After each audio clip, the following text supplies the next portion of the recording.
दुनिया तक पर टॉप 5 में देखिए। रूस के राष्ट्रपति व्लादिमीर पुतिन ने रूस के संविधान में बड़े बदलाव पर हस्ताक्षर किए हैं। इसके बाद 2036 तक व्लादिमीर पुतिन रूस के राष्ट्रपति रह सकते हैं। रूस की सरकार ने बताया कि नए बदलावों के बाद अब 63 साल के व्लादिमीर पुतिन 83 साल की उम्र तक रूस के राष्ट्रपति बने रह सकते हैं। नया कानून पुतिन को 2 और बार राष्ट्रपति पद की दौड़ में शामिल होने की अनुमति देता है। रूस में राष्ट्रपति का 6 साल का एक कार्यकाल होता है। पुतिन का मौजूदा कार्यकाल 2024 में खत्म हो रहा है।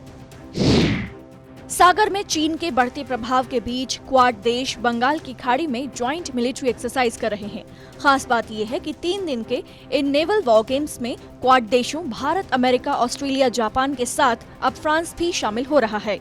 इस एक्सरसाइज से क्वाड देशों और फ्रांस के बीच समुद्र में सहयोग बढ़ेगा। एक प्रमुख अमेरिकी सांसद ब्राड शेरमैन ने एक ट्वीट से इसकी प्रशंसा की है। उन्होंने कहा कि इससे भारत और अमेरिका रक्षा मामलों में करीब आएंगे, साथ ही इससे इंडो पैसिफिक को खुला और मुक्त रखने में मदद मिलेगी। ईरान ने कहा है कि उसने इजराइल और दूसरे देशों के लिए जासूसी करने वाले कई लोगों को गिरफ्तार किया है। ईरान ने अपने स्टेट टीवी पर घोषणा करते हुए ये बताया। ईरान ने कहा है कि उसने इजराइल और दूसरे देशों के लिए जासूसी करने वाले कई लोगों को गिरफ्तार किया है। ईरान ने अपने स्टेट टीवी पर घोषणा करते हुए ये बताया।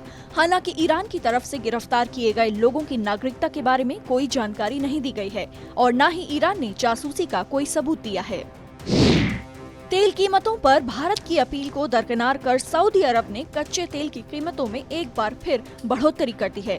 सऊदी अरब ने मई में एशिया के लिए भेजे जाने वाले तेल के दाम बढ़ा दिए हैं, जबकि यूरोप के लिए ईंधन के दामों में कोई बदलाव नहीं किया गया है। सऊदी अरब ने रविवार को आधिकारिक तौर पर इसका ऐलान कर दिया। इस घोषणा के साथ ही दुनिया के सबसे बड़े तेल आपूर्तिकर्ता ने साफ कर दिया है कि सऊदी अरब से तेल आयात में कटौती करने के भारत के फैसले से उसे कोई फर्क नहीं पड़ने वाला है। दुनिया भर में कोरोना के बढ़ते मामलों के बीच वर्ल्ड बैंक के प्रेसिडेंट डेविड मालपास ने कहा है कि ये भारत का सौभाग्य है कि उसके पास कोरोना वैक्सीन बनाने के लिए सीरम इंस्टीट्यूट जैसा बड़ा वैक्सीन निर्माता है और वो अपने देश के लिए वैक्सीन प्रोग्राम तेज कर सकता है। वहीं इजराइल ने कोरोना पर बड़ी कामयाबी हासिल की है। एक तरफ अमेरिका, ब्राजील, भारत समेत दुनिया के ज्यादातर देशों में कोरोना संक्रमण की दूसरी और तीसरी लहर देखी जा रही है। वहीं इजराइल में कोरोना के चंद मामले ही सामने आ रहे हैं। यहाँ पिछले एक हफ्ते से हर दिन 400 से भी कम लोग कोरोना से संक्रमित हो रहे हैं।